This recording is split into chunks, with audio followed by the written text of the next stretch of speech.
I stopped for a lost kid on a deserted highway in the dead of night. What I saw attached to him and the question he asked is why I don't drive anymore. This happened a few years back. I was doing long haul, mostly cross-country routes, the kind that take you through vast stretches of nothing. You know the ones, where the radio turns to static for hours, and the only sign of life is the occasional pair of headlights going the other way, miles apart.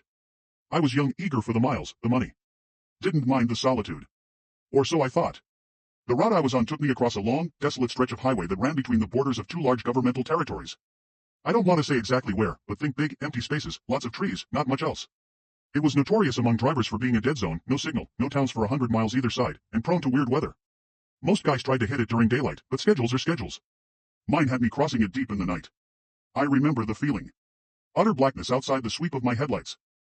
The kind of dark that feels like it's pressing in on the cab. The only sounds were the drone of the diesel engine, the hiss of the air brakes now and then, and the rhythmic thrum of the tires on asphalt. Hypnotic. Too hypnotic.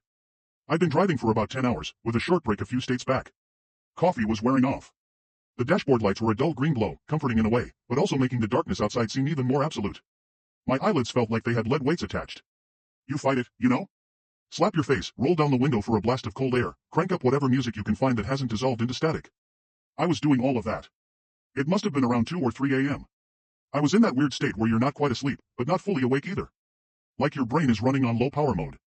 The white lines on the road were starting to blur together, stretching and warping. Standard fatigue stuff. I remember blinking hard, trying to refocus. That's when I saw it. Or thought I saw it. Just a flicker at the edge of my headlights, on the right shoulder of the road. Small. Low to the ground. For a split second, I registered a shape, vaguely human-like, and then it was gone, swallowed by the darkness as I passed. My first thought? Deer. Or a coyote. Common enough.